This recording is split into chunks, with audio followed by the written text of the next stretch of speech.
Justice Alito, with whom Justice Thomas joins, concurring in the judgment. After a bad altercation with an abusive boyfriend put her in the hospital, Jaime Caetano found herself homeless and in fear for her life. TR 30 Weiss on 38, July 10, 2013. She obtained multiple restraining orders against her abuser, but they proved futile.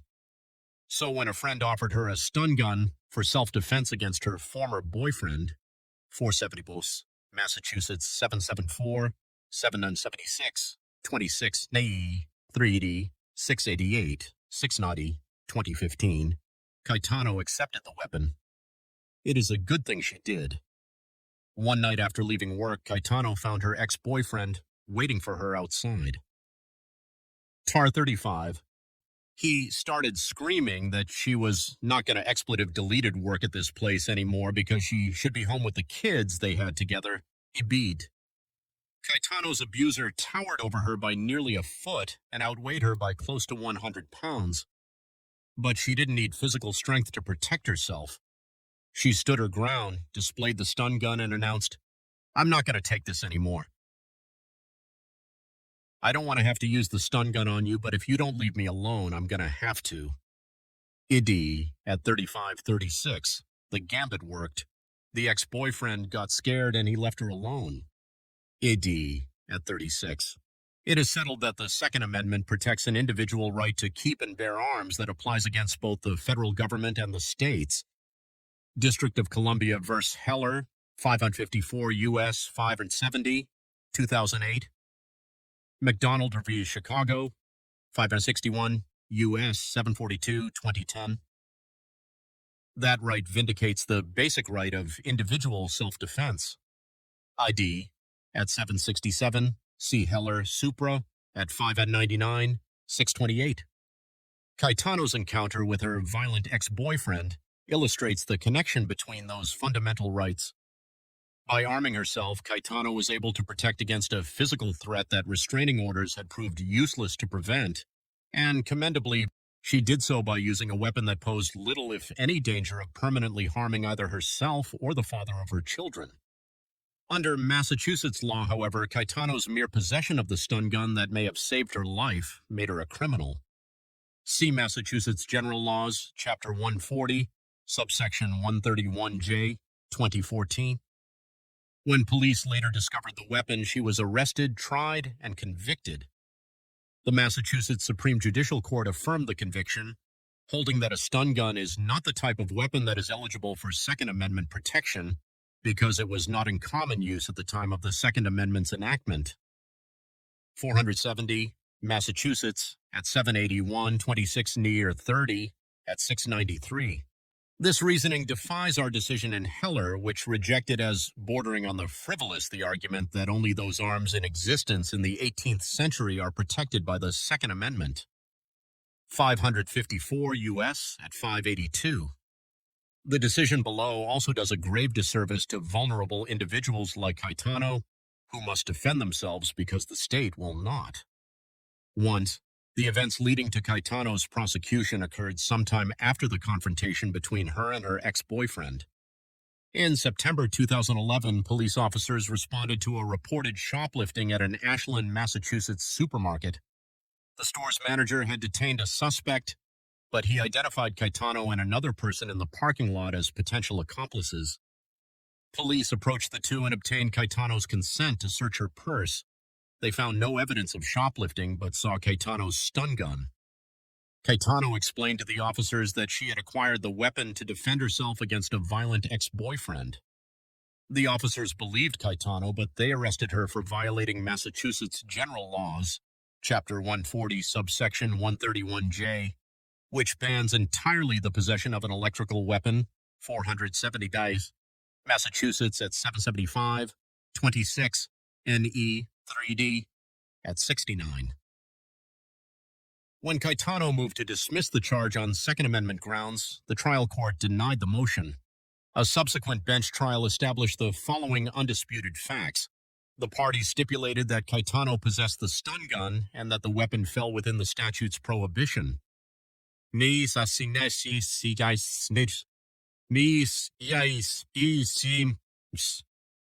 The Commonwealth also did not challenge Caetano's testimony that she possessed the weapon to defend herself against the violent ex-boyfriend. Indeed, the prosecutor urged the court to believe the defendant. TR 40, the trial court nonetheless found Caetano guilty, and she appealed to the Massachusetts Supreme Judicial Court. The Supreme Judicial Court rejected Caetano's Second Amendment claim, holding that a stun gun is not the type of weapon that is eligible for Second Amendment protection. 470 Massachusetts at 755, 26 NE 3rd at 689. The court reasoned that stun guns are unprotected because they were not in common use at the time of enactment of the Second Amendment, IDTSTIS, at 781, 26 NEC 30 at 693, quoting Heller Supra at 627, and because they fall within the traditional prohibition against carrying dangerous and unusual weapons, 470D, Mass, at 779, 26 NE 3 at 692, citing Heller Supra at 627. 2. Although the Supreme Judicial Court professed to apply Heller, each step of its analysis defied Heller's reasoning. The state court repeatedly framed the question before it as whether a particular weapon was in common use at the time of enactment of the Second Amendment. 470, Massachusetts, at 781, 26 NEs or 3rd at 693, see also ID at 779, 780, 781, 26 NEs or 3rd at 692, 693, 694. In Heller, we emphatically rejected such a formulation. We found the argument that only those arms in existence in the 18th century are protected by the Second Amendment. Not merely wrong, but bordering on the frivolous. 554 U.S. at 582. Instead, we held that the Second Amendment extends prima facie to all instruments that constitute bearable arms, even those that were not in existence at the time of the founding, ibid. Emphasis added. It is hard to imagine language speaking more directly to the point, yet the Supreme Judicial Court did not so much as mention it. Instead, the court seized on language originating in United States v. Miller 307 U.S. 174, 1939, that the sorts of weapons protected were those in common use at the time. 470 Massachusetts at 778, 26 NOE the 3rd at 692, quoting Heller Supra at 627, in turn quoting Miller Supra at 179. That quotation does not mean, as the court below thought, that only weapons popular in 1789 are covered by the Second Amendment. It simply reflects the reality that the founding-era militia consisted of citizens who would bring the sorts of lawful weapons that they possessed at home to militia duty, Heller 554 U.S. at 627, and that the Second Amendment accordingly guarantees the right to carry weapons typically possessed by law-abiding citizens for lawful purposes, Toe, at 625. While stun guns were not in existence at the end of the 18th century, the same is true for the weapons most commonly used today for self-defense, namely revolvers and semi-automatic pistols. Revolvers were virtually unknown until well into the 19th century, and semi-automatic pistols were not invented until near the end of that century. Electronic stun guns are no more exempt from the Second Amendment's protections simply because they were unknown to the First Congress than electronic communications are exempt from the First Amendment, or electronic imaging devices are exempt from the Fourth Amendment. ID at 582, citing Reno v. American Civil Liberties Union 521 U.S. 844, 849, 1997, and Kilo v. United States 533 U.S. 2736, 2001. As Heller aptly put it, we do not interpret constitutional rights that way. 554 U.S. does. At 500 TU to US. B. The Supreme Judicial Court's holding that stun guns may be banned as dangerous and unusual weapons fares no better. As the per curiam opinion recognizes, this is a conjunctive test. A weapon may not be banned unless it is both dangerous and unusual.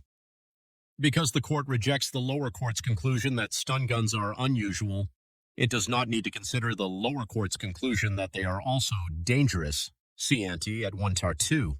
But make no mistake, the decision below gravely erred on both grounds.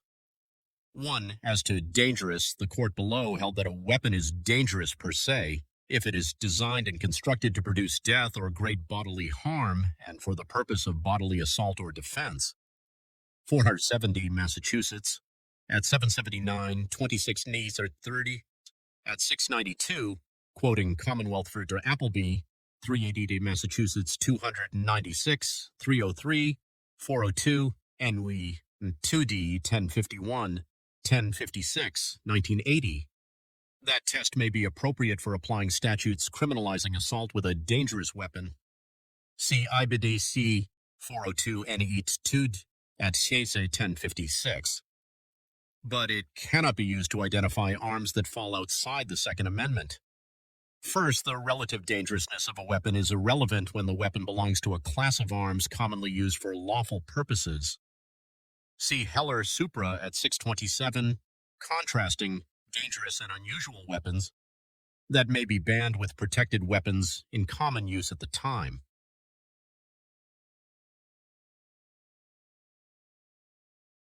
Second, even in cases where dangerousness might be relevant, the Supreme Judicial Court's test sweeps far too broadly. Heller defined the arms covered by the Second Amendment to include anything that a man wears for his defense or takes into his hands or useth in wrath to cast at or strike another. 554 U.S. at 581. Under the decision below, however, virtually every covered arm would qualify as dangerous. Were there any doubt on this point, one need only look at the court's first example of dangerous per se weapons, firearms, 470 Massachusetts, at 779, 26 Nayers 3D, at 692. If Heller tells us anything, it is that firearms cannot be categorically prohibited just because they are dangerous. 554 U.S. at 636. A fortiori, stun guns that the Commonwealth's own witness described as non-lethal force, Tar 27, cannot be banned on that basis. Seng, the Supreme Judicial Court's conclusion that stun guns are unusual, rested largely on its premise that one must ask whether a weapon was commonly used in 1789, C. 470, Massachusetts, at 780, 781, 26 NE 3D, at 693, 694. As already discussed, that is simply wrong, see Supra at 4.6. The court also opined that a weapon's unusualness depends on whether it is a weapon of warfare to be used by the militia. 4 at 70 Mass, at 7 and 80, 26 NE 3D, at 693. It asserted that we followed such an approach in Miller and approved its use in Heller. 4 at 70, Massachusetts, at 780, 26 NE 3rd, at 693. But Heller actually said that it would be a startling reading of Miller to conclude that only those weapons useful in warfare are protected. 5 and 54 U.S. at 624. Instead, Miller and Heller recognized that militia members traditionally reported for duty carrying the sorts of lawful weapons that they possessed at home, and that the Second Amendment therefore protects such weapons as a class, regardless of any particular weapon's suitability for military use. 554 U.S. at 627, CID at 624, 625. Indeed, Heller acknowledged that advancements in military technology might render many commonly owned weapons ineffective in warfare. Edis at 627, 628. But such modern developments cannot change our interpretation of the right, EBID. In any event, the Supreme Judicial Court's assumption that stun guns are unsuited for militia or military use is untenable. Section 131J allows law enforcement and correctional officers to carry stun guns and tasers, presumably for such purposes as non-lethal crowd control. Subduing members of a mob is little different from suppressing insurrections, a traditional role of the militia. U.S. Constant Artem I 28, 15, see also IBID. Militia may be called forth to execute the laws of the Union. Additionally, several branches of the U.S. Armed Services equip troops with electrical stun weapons to incapacitate a target without permanent injury or known side effects. U.S. Army, Project Manager Close Combat Systems, PD Combat Munitions, Launched Electrode Stun Device, LESD, HTTP, www.picaarmy.mil/pmccs/combat munitions non-lethal sys taser X20C suts e HTML all internet materials as last visited Mars 18 2016 C U.S. Marine Corps Administrative Message 56008 Octern 2 2008 Marine Corps Guidance for Use of Tasers http://www.marines.mil news messages display Tabid 13286 article 113024 Marine Corps Training and Use of Human Electromuscular Incapacitation Hemi-Dev Dar SPX Joint Non-Lethal Weapons Directorate Non-Lethal Weapons NLW Reference Book 3 2012 Department of Defense report stating that multiple services employ tasers https dtict.mil dtict.tr full text u2 A56571 PDF. C. As the foregoing makes clear, the pertinent Second Amendment inquiry is whether stun guns are commonly possessed by law-abiding citizens for lawful purposes today. The Supreme Judicial Court offered only a cursory discussion of that question, noting that the number of tasers and stun guns is dwarfed by the number of firearms. 470 Massachusetts at 781, 26 NAR 30 at 693. This observation may be true, but it is beside the point. Otherwise, a state would be free to ban all weapons except handguns, because handguns are the most popular weapon chosen by Americans for self-defense in the home.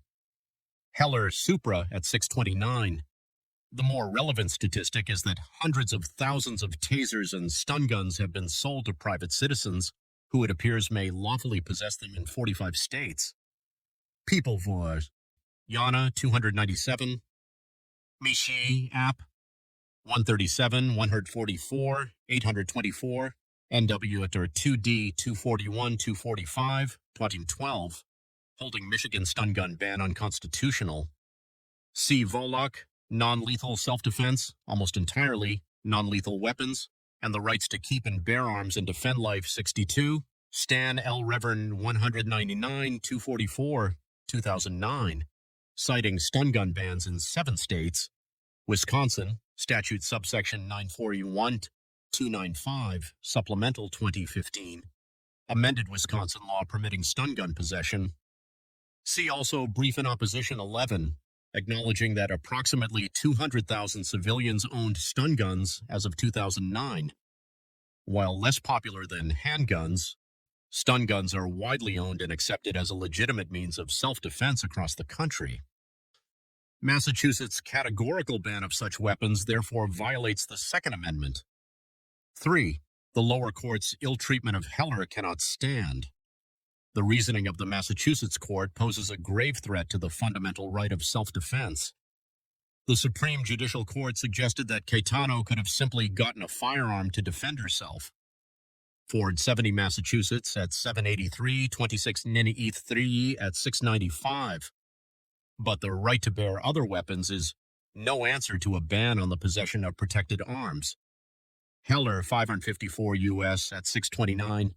Moreover, a weapon is an effective means of self-defense only if one is prepared to use it, and it is presumptuous to tell Caetano she should have been ready to shoot the father of her 2 young children if she wanted to protect herself. Courts should not be in the business of demanding that citizens use more force for self-defense than they are comfortable wielding. Countless people may have reservations about using deadly force, whether for moral, religious, or emotional reasons, or simply out of fear of killing the wrong person.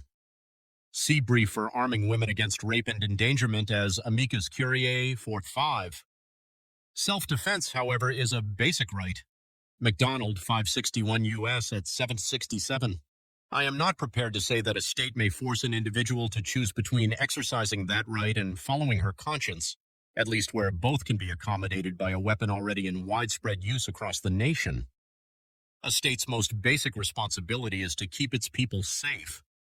The Commonwealth of Massachusetts was either unable or unwilling to do what was necessary to protect Jaime Caetano, so she was forced to protect herself. To make matters worse, the Commonwealth chose to deploy its prosecutorial resources to prosecute and convict her of a criminal offense for arming herself with a non-lethal weapon that may well have saved her life. The Supreme Judicial Court then affirmed her conviction on the flimsiest of grounds. This court's grudging per curiam now sends the case back to that same court. And the consequences for Caetano may prove more tragic still, as her conviction likely bars her from ever bearing arms for self-defense. See petition for cert. 14. If the fundamental right of self-defense does not protect Caetano, then the safety of all Americans is left to the mercy of state authorities who may be more concerned about disarming the people than about keeping them safe. Notes. Specifically, the statute prohibits the possession of any portable device or weapon from which an electrical current, impulse, wave, or beam may be directed, which current, impulse, wave, or beam is designed to incapacitate temporarily, injure, or kill. Massachusetts General Laws, Chapter 140, Subsection 131, J, 2014. The statute includes exceptions for law enforcement officers and weapon suppliers who may possess electrical weapons designed to incapacitate temporarily. Violations are punishable by a fine of $500 to $1,000, imprisonment of 6 months to 2.5 years, or both. Stun guns like Caetano's are designed to stun a person with an electrical current by running a current between two metal prongs on the device and placing the prongs in direct contact with the person. 470 Mass, 774, 775, Sat 2, 26, NE, 3D, 688, 689, and 2, 2015. A similar device, popularly known by the brand name Taser, shoots out wires tipped with electrodes that can deliver an electrical current from a distance. Just TR-2526. Tasers can also be used like a stun gun without deploying the electrodes, a so-called dried stunties, ED, at 26. As the Commonwealth's witness testified at trial, these sorts of electrical weapons are non-lethal force designed to incapacitate, not kill a target. ED at 27. 3. Stun guns are plainly bearable arms. As Heller explained, the term includes any weapon of offense or thing that a man wears for his defense or takes into his hands that is carried up at his side for the purpose of offensive or defensive action. 554 U.S. at 581, 584, internal quotation marks omitted. 4. C.J. Beebe, A Revolution in Arms, A History of the First Repeating Rifles. 23, 2006. Samuel Colt did not patent his famous revolver until 1836. 5. C.F. Firearms, An Illustrated History, 166, 2014. See also W. Greener, the Gun and Its Development, 524059, 531, 533, 9th edition, 1910, discussing revolvers and self-loading semi-automatic pistols as modern pistols. 6. The court below also noted that Massachusetts no longer requires a license to possess mace or pepper spray. 470, Massachusetts, at 783, 26 NE Threed, at 695. But the law was changed in 2014, after Caetano was convicted. A spray can also be foiled by a stiff breeze, while a stun gun cannot.